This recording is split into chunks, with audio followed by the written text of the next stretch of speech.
Good morning दोस्तों, स्वागत करता हूं current GK with revision. My self Rakesh Kumar. आज है 12 नवंबर। सबसे पहले बात करते हैं लास्ट वीडियो के रिवीजन की। सो फर्स्ट क्वेश्चन, आईपीएल 2020 के 13वें एडिशन या सीजन को किस टीम ने जीता? राइट आंसर होगा मुंबई इंडियंस के द्वारा इसको कैपिटल्स को इन्होंने हराया था।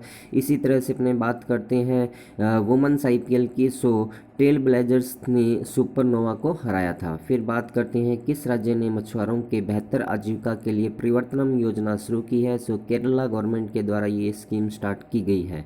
फिर बात करते हैं एमसीसी फाउंडेशन के संरक्षक के रूप में किसे नियुक्त किया गया? सो माइकल होल्डिंग को चुना गया है, जो कि वेस्ट इंडीज़ के फॉर्मर बॉलर है, फास्ट बॉलर है। फिर बात करते हैं कौन सा टाइगर रिजर्व ग्रीन सैनिकों को C-19 बीमा प्रदान कर रहा है? सो राइट आंसर होगा पाके टाइगर रिजर्व के द्वारा ये जो इंश्योरेंस या बीमा है प्रोवाइड करवाया जा रहा है। जो यहाँ के 57 फ्रंटियर्स वर्कर है उन लोगों को ग्रीन सैनिकों के नाम से पुकारा गया है।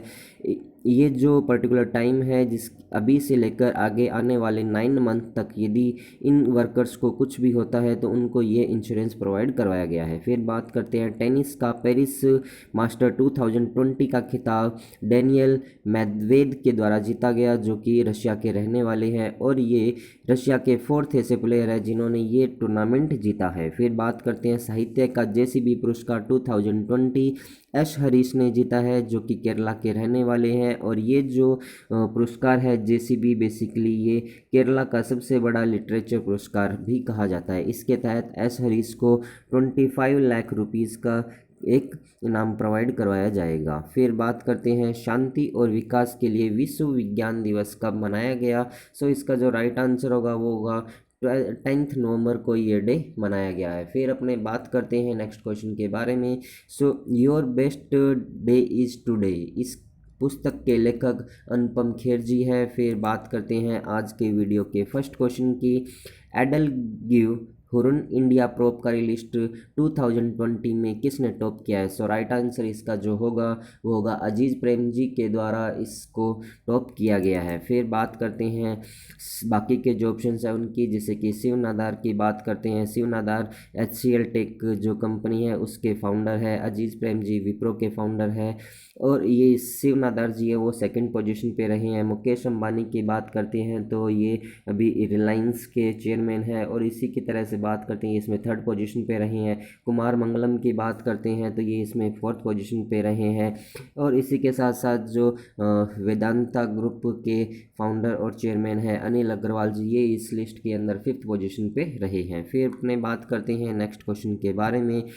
सो अभी हाल ही में किस राज्य सरकार ने आंगनवाड़ी चार्ट में मछली के पोषण को जोड़ा है? सो इसका जो राइट आंसर होगा वो होगा उड़ीसा सरकार के द्वारा ये पहल स्टार्ट की गई है। इस स्कीम के तहत बेसिकली क्या होगा कि जो भी सप्लीमेंट्री न्यूट्रिशन प्रोग्राम है या फिर अपने बात करते हैं आंगनबाड़ी के जो भी छात्र हैं उन सभी की जो डाइट चार्ट होती है उसके अंदर मछली, फिश या फिर मछली द्वारा निर्मित जो भी प्रोडक्ट होते हैं उनको इस डाइट के अंदर शामिल किया गया है। इस के तहत बेसिकली जो भी 3 and 6 ईयर्स के जो भी बच्चे हैं उनको ये प्रोवाइड करवाया जाएगा। इसके साथ साथ जो भी प्रेग्नेंट वुमन है या फिर नर्सिंग वुमन है उनको ये जो भी न्यूट्रिशन है वो प्रोवाइड कराया जाएगा। इसी के साथ साथ जो एडोलसेंट गर्ल्स है, जो किशोरी लड़कियां हैं, उनको भी ये प्रोवाइड करवाया जाएगा। इसके तहत बेसिकली क्या होगा कि जो भी ओडिशा के अंदर मयूरभंज नाम से एक डिस्ट्रिक्ट है जहाँ के लगभग 50 आंगनबाड़ी सेंटर्स है, वहाँ पर ये स्कीम बेसिकली स्टार्ट की गई है। फिर अपने बात करते हैं बाकी के जो ऑप्शन है उनके, जैसे कि मान लीजिए अपने केरला की बात करते हैं तो केरला के द्वारा भी एक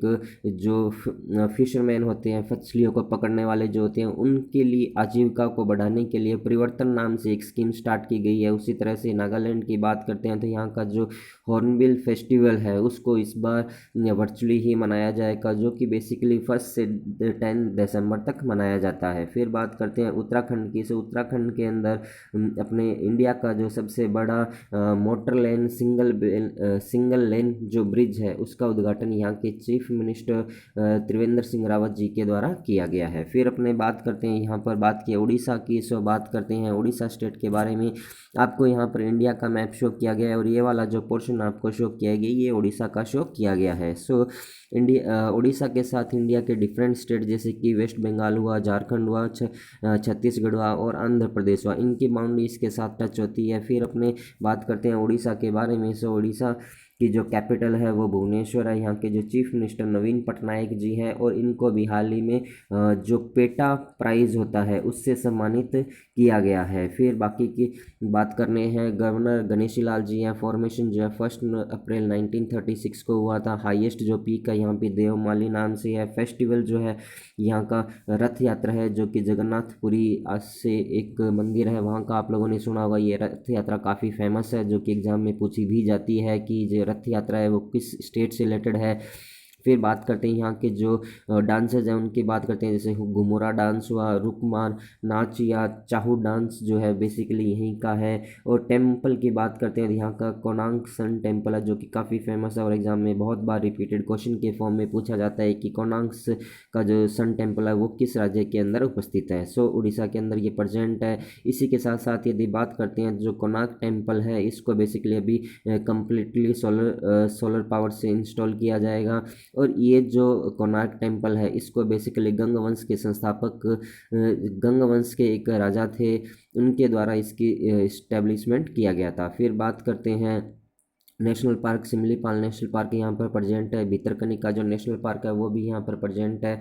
यदि यहाँ की विधानसभा की बात करते हैं तो 147 सीट्स है, लोकसभा की 21 और राज्यसभा की 10 सीट्स यहाँ पर प्रेजेंट है। फिर अपने बात करते हैं करंट न्यूज ऑफ उड़ीसा के बारे में। सो अभी हाल ही में जो नेशनल रग्बी टीम है उसको स्पॉन्सर करेगा उड़ीसा 2023 तक। फिर बात करते हैं जो सुजल मिशन शुरू किया गया था वो यहीं पर स्टार्ट किया गया है। अमृत योजना में जो फर्स्ट पोजीशन पे रहा है इंडिया में वो उड़ीसा ही रहा है। इसी तरह से अपने यदि बात करते हैं मधु बाबू जो पेंशन स्कीम है उसके अंदर ट्रांसजेंडर को इसके अंदर शामिल किया गया है। और इसी तरह से अपने नेक्स्ट बात करते हैं भूमिहीन किसानों के लिए बलराम ये जो योजना है वो भी यहीं पर स्टार्ट की गई है। और 500 साल पुराना मंदिर महानदी यहाँ के जो रिवर है उसके अंदर मिला था। वंदे उत्कल जो एक सॉन्ग है उसको राज्य सॉन्ग का दर्जा उड़ीसा सरकार ने भी दिया है जो कि लक्ष्मीकांत महापात्रा के द्वारा लिखा गया है। भारत का पहला सुनामी तैयार राज्य भी उड़ीसा को ही मिला है। इसके जो 2 डिस्ट्रिक्ट हैं नौलिसाई और वेंकट रायपुर, ये दोनों डिस्ट्रिक्ट है जो इसके लिए प्रिपेयर हुए हैं। और अभी हाल ही में मो विद्युत जो पोर्टल स्कीम है वो भी यहाँ पर स्टार्ट की गई है। फिर यदि बात करते हैं आप लोगों को ये वीडियो पसंद आ रहा हो तो आप इसे लाइक कीजिएगा एंड शेयर कीजिएगा अपने दोस्तों के साथ। जो भी पर्सन इस चैनल को फर्स्ट टाइम देख रहे हैं चैनल को सब्सक्राइब कीजिए करंट जीके विद रिवीजन। और पास में जो बेल आइकन दिया हुआ है जिसके अंदर ऑल का नोटिफिकेशन आपके पास आता है उसको आप ज़रूर प्रेस कीजिएगा। इसको आप जैसे ही प्रेस करेंगे तो मेरे द्वारा दी गई हर इन्फॉर्मेशन का नोटिफिकेशन आपको मिल जाएगा। फिर अपने बात करते हैं नेक्स्ट क्वेश्चन के बारे में। अभी हाल ही में किस देश ने दुनिया का पहला 6G संचार परीक्षण उपग्रह कक्षा में भेजा है? सो इसका मीन्स यहाँ पर बेसिकली है कि किस देश के द्वारा एक 6G टेक्नोलॉजी को सैटेलाइट को अपने टेस्ट करने के लिए एक जो ऑर्बिट होती है अपनी उसके अंदर भेजा गया है। सो इसका राइट आंसर होगा चाइना के द्वारा बेसिकली ये भेजा गया है। अभी हाल ही में चाइना के द्वारा लगभग 13 सैटेलाइट्स को अपने ऑर्बिट के अंदर भेजा गया था जिसके अंदर 10 सैटेलाइट्स जो थे बेसिकली अर्जेंटीना जो कंट्री है उसके थे। अर्जेंटीना कंट्री की एक कंपनी है सैटल लॉजिक उसके द्वारा बनाए गए थे और उनको ये भेजे गए थे। इसी के साथ साथ ये जो सैटेलाइट्स हैं इनके अंदर 13 टोटल थे जिसके अंदर 10 अर्जेंटीना के और 3 जो रिमेनिंग है वो चाइना के थे जिसके अंदर एक जो प्रेजेंट है वो 6G टेक्नोलॉजी का था। अब ये जो सैटेलाइट्स है बेसिकली चाइना के ताइयून सैटेलाइट लॉन्च सेंटर है वहाँ से भेजे गए थे। और बेसिकली ये जो सैटेलाइट्स है चाइना का जो लॉन्ग मार्च है 6 लॉन्ग मार्च उसके द्वारा भेजे गए थे। फिर बात करते हैं ये जो सैटेलाइट है इसका बेसिकली जो नाम रखा गया है UESTC सैटेलाइट रखा गया है जिसको स्टार ERA 12 भी नाम दिया गया है। ये जो बेसिकली नाम दिया गया है वो university of electronic science and technology of China के द्वारा दिया गया है। फिर अपने बात करते हैं जो बाकी के ऑप्शंस हैं उनकी, जैसे यूएसए की बात करते हैं, तभी हाल ही में यहाँ पर प्रेसिडेंट के इलेक्शन हुए थे जिसके अंदर जो बाइडेन विजेता हुए, उन्होंने डोनाल्ड ट्रंप को हराया था। ये 46 नंबर के प्रेसिडेंट यहाँ के बने हैं। और यूएसए के सबसे ओल्ड पर्सन जो है कि अभी हाल ही में यहाँ के प्रेसिडेंट बने हैं जिनकी एज ऑलमोस्ट 77 ईयर की है। फिर बात करते हैं रशिया की। सो रशिया के द्वारा भी हाल ही कुछ दिनों पहले ही एक कोरोना वायरस की जो सेकंड वैक्सीन है उसको लॉन्च किया गया जिसका नाम एपीवैक कोरोना रखा गया। फर्स्ट जो कोरोना वायरस वैक्सीन थी उसको स्पुतनिक वी नाम दिया गया था।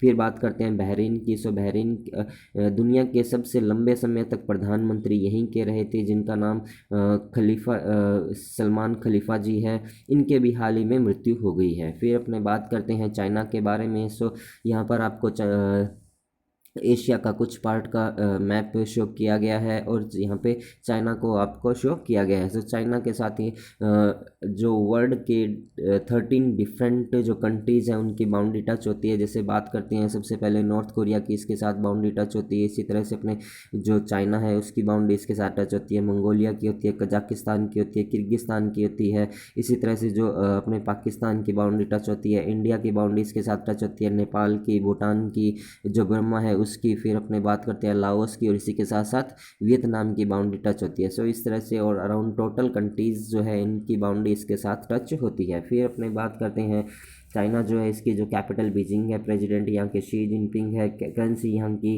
रेनबिनी या फिर युआन के नाम से जानी जाती है। अभी चाइना के द्वारा कुछ समय पहले ही एक ताइनवेन फर्स्ट नाम से मंगल मिशन स्टार्ट किया गया था। और सबसे बड़ी खासियत बात यह है कि अभी जो वुहान यहाँ की जो सिटी, वहाँ पर सेकंड वर्ल्ड हेल्थ एक्सपो जो है कि हेल्ड किया जा रहा है, जो कि 11 नवंबर से 14 नवंबर को किया जाएगा। बाकी अभी पूरी दुनिया के अंदर कोरोना वायरस अभी भी चल रहा है, लेकिन यहाँ पर जहाँ से स्टार्ट हुआ था वहाँ पर अभी प्रेजेंट टाइम में पूरी तरह से ख़त्म हो चुका है और यहाँ पर second world health expo start हो चुका है। जो फर्स्ट वर्ल्ड हेल्थ एक्सपो था वो भी यहीं पर स्टार्ट हुआ था, जो कि लास्ट अक्टूबर के अंदर यहाँ पर मनाया गया था। फिर बात करते हैं नेक्स्ट क्वेश्चन की।